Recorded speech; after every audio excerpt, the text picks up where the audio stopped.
Welcome to our talk about human-centered feasibility restoration.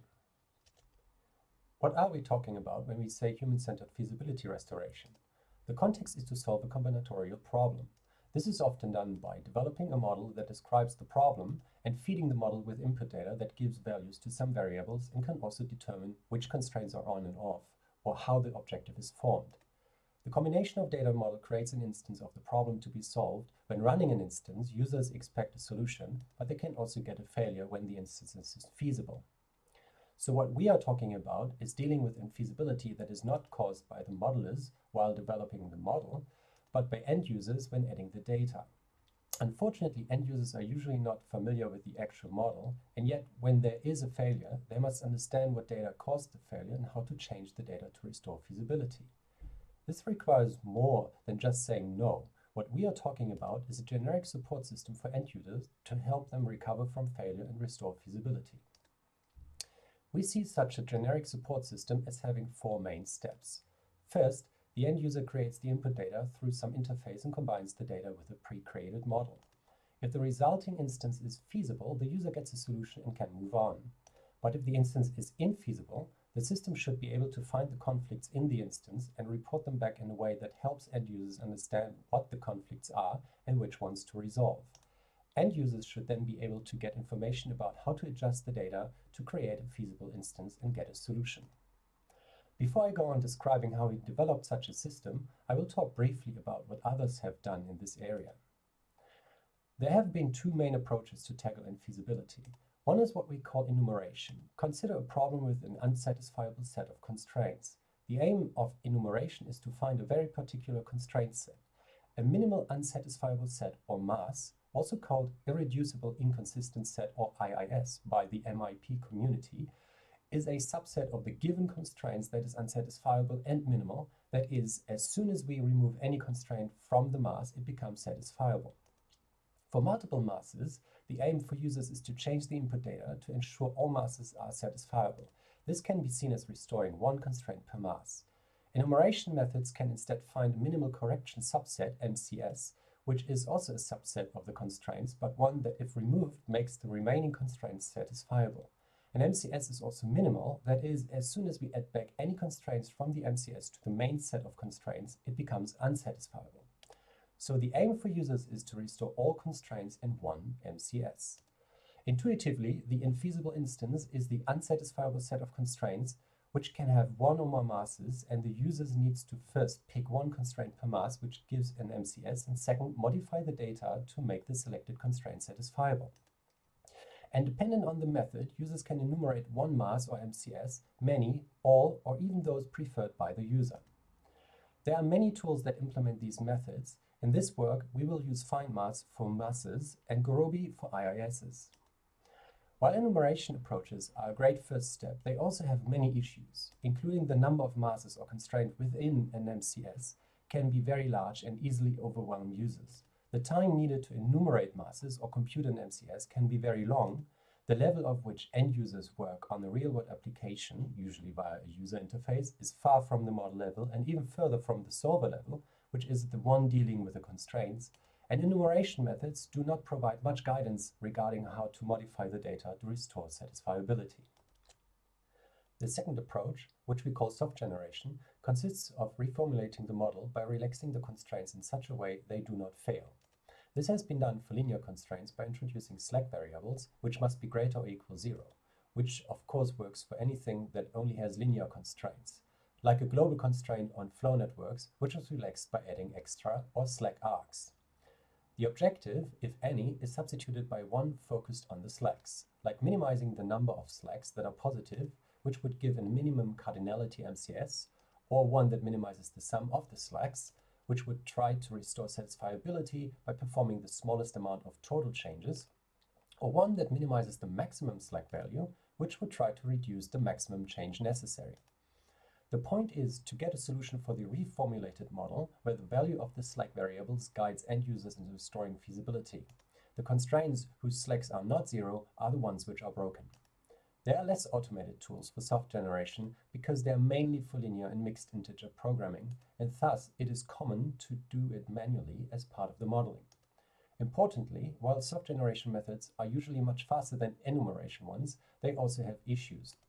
Some are as before, like having large numbers of constraints that can overwhelm end users and having a disconnect between the user interface level and the solver level, while other issues are specific to these methods, like the fact that often obtain unnecessary large slack values and users are not given much choice in selecting an MCS. Having shown the problem, what is currently available, let's show what we are proposing. Our aim is to develop a problem-independent restoration system that is centered around end users rather than expert modelers and has 4 important goals. Practicality, so users don't have to wait too long for the system to report the conflicts. Meaningfulness, so users are given information in a form that is easy to understand and at the right level of abstraction. Flexibility, so users are given multiple options on how to resolve the conflicts. And usefulness, so users are guided through the restoration process and know how to change the input data to restore the problem. Let me now present an overview of the system we have developed. The figure shows the main paths our system can follow depending on the input and the preference on how to solve potential problems. To help putting it in context, I will show on the lower right how the paths support the main 4 steps discussed before. The first path in green is when things go well. The user gives the input data, which combined with a model form an instance, and the solver finds a solution. All good. All other paths happen when there is no solution. One of those is the blue path, which happens when users decide they need an answer fast, so they only use soft generation methods. Once they get the soft solution, they hopefully understand what the issue is and how to fix it, thanks to the slack variables.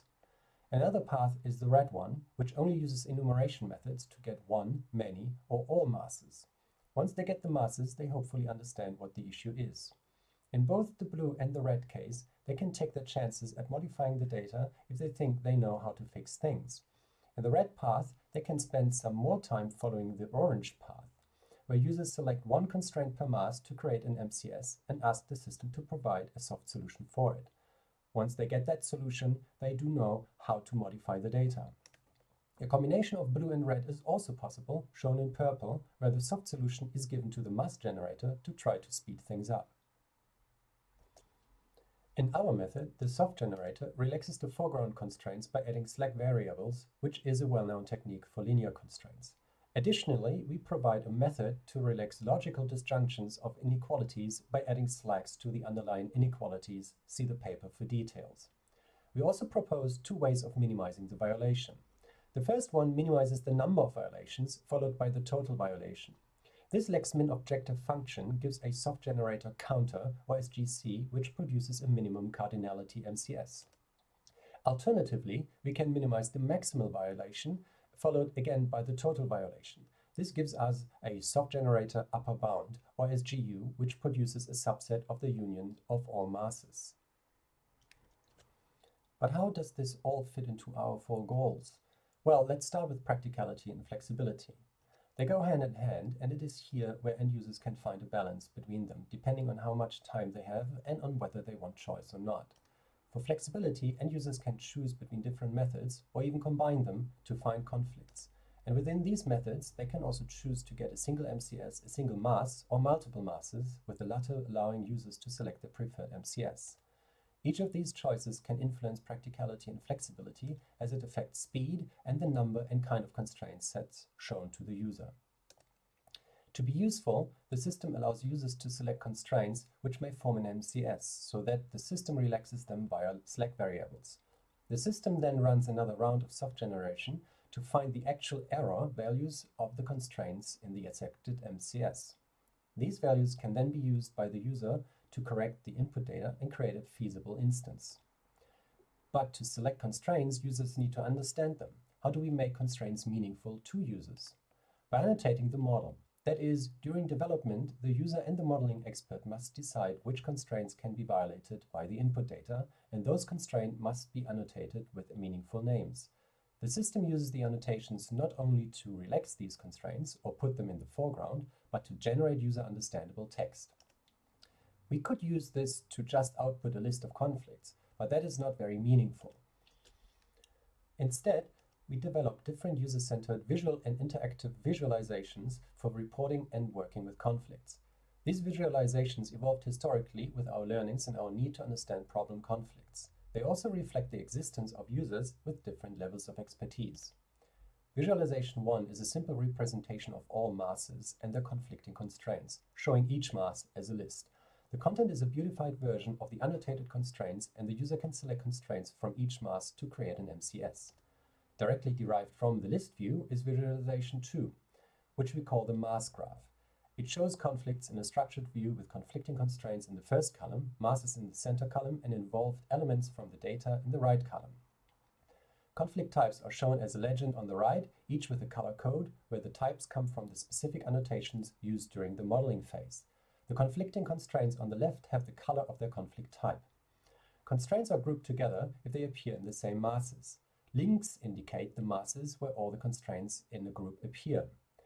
The user can click on a constraint to add it to the correction set. In this example, a unit of position conflict in the bottom box is selected and highlighted with a red circle.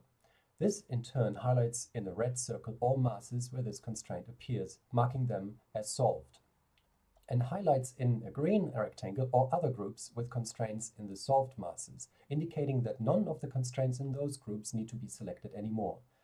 The aim is to have all masses circled in red, which indicates an MCS has been selected.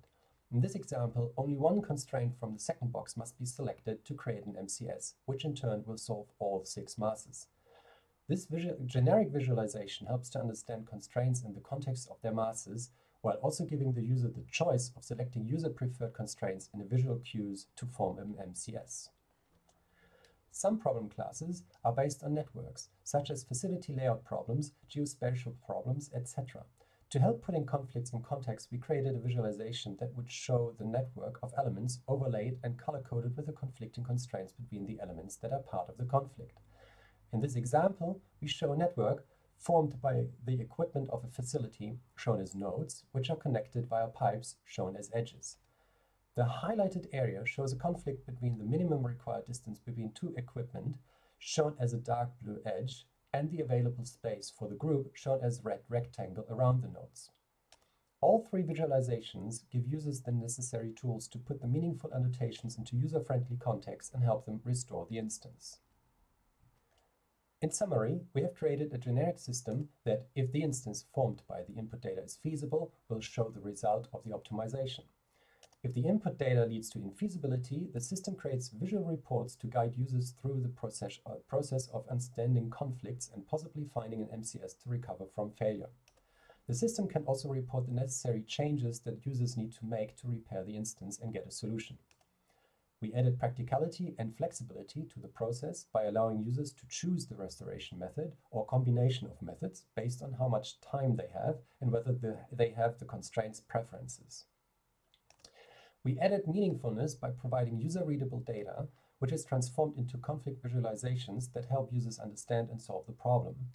And we added usefulness by telling the user not only what to solve, but how to solve it. We created an experimental evaluation to test some of the proposed workflow paths. The images on the left show our experimental setups. They represent real-world as well as more abstract designs of facilities, where the general objective is to find the most economical spatial arrangement of equipment pieces connected via pipes that need to satisfy construction, operation, maintenance, and safety constraints. We created 4 different size facilities, as shown on the left, and then introduce combinations of conflicts that can be introduced by domain users. Those conflicts can be minimum, maximum distance conflicts, placement conflicts, symmetry conflicts, and containment conflicts, with the latter meaning the surrounding structure doesn't fit the elements inside, given additional distance constraints. We then tested each of the 30 infeasible instances with a combination of soft generation and enumeration methods to evaluate practicality and flexibility of each of the approaches. We applied the following combinations. First, running each of the method by itself. Second, combining the methods with soft generation executed first, where its output is then being used as input for the enumeration method to speed up the process, for example, SGU first and findMass second. And third, for every run that used enumeration, either standalone or in combination with soft generation, we asked the system to return a single mass or all masses. The result is a big table, which is quite overwhelming, so we boiled down the key messages of the result in this figure. For all small and most of the medium instances, we were able to see all the reasons for the infeasibility within a short amount of time, being flexible and practical. For medium instances with high number of conflicts and conflicts of a certain type, for example nonlinear, we could still achieve high flexibility, but had to wait longer for a result which reduced practicality. As the instance size gets bigger, large and extra large, the chances of getting all masses within a reasonable time reduces significantly. Finding a single mass was still somewhat practical, but attempting to find all masses was taking multiple hours and considered not practical anymore. The reason for decreased flexibility and practicality with increased model size is mainly due to the type of constraints used in this model, particularly nonlinear constraints and combinatorial constraints. To show that our approach is problem independent, we selected an optimization problem from a different domain to evaluate the independence of our methods. The image shows a network of a water distribution system consisting of storage reservoirs, tunnels, aqueducts, and bulk water transfer pipelines. The objective here is to generate an annual operation plan under several streamflow scenarios, which identifies for each month the expected volumes of water to be sourced, stored, and moved from one location to another, or released to waterways. Similar to plant layout, we introduce conflicts in the data, for example, in expected minimum-maximum reservoir levels or conflicts with transfer capacity and expected downstream volume. This resulted in 14 infeasible instances, which we ran with our combination of subgeneration and enumeration methods in the same way as the plant layout experiment. Interestingly, for this problem, all methods returned a result in a very short amount of time for all instances, which resulted in high practicality and high flexibility. This shows that for purely linear models, the user doesn't have to find a balance between time and choice, but can always benefit from having flexible choices to resolve the problem. It's now time to wrap things up and summarize what we have done, what we have learned, and what we plan to do next. We have made the following contributions to existing work. We defined a new methods for relaxing logical constraints in addition to linear constraints. We have developed combinations of enumerations and soft generation methods to speed up the enumeration process by first executing IIS or soft generation or a combination of both, and producing an actual quantifiable error of the MCS, which will not only tell the user what to fix, but also by how much to fix it. We show how to use annotations on the user constraints so we can automatically relax these constraints or add them to the foreground, and also automatically generate meaningful information for the visualizations. We designed multiple interactive visualizations that help users understand the conflicts and also guide them through MCS selection and instance recovery. As for the learnings, the main point is that user choice is key when having models with different number of constraints, different number of conflicts, and different types of constraints. Being able to choose from a pool of methods enable users to balance practicality and flexibility depending on personal preferences. The visualizations gave us great support in understanding conflict situations and putting them into context of the failed instance, as well as supporting us in finding and creating preferred MCS. The benefit increased as we dealt with larger instances and larger number of constraints where the mask grouping view and the network view reduced the cognitive load of reading through lists. While we originally created the system for a plant layout optimization application, it was designed to be generic and it was very easy to adapt our water management application to work with it. Where to go from here? We are planning to perform user studies to show the usefulness and effectiveness of our introduced conflict visualizations. The constraint types we tested were mostly linear and simple non-linear constraints. We plan to investigate how other constraint types, such as global constraints, can be included in our general restoration system, and we also plan to make this generic system available in Minisync. I hope you enjoyed this talk, and I thank you for listening.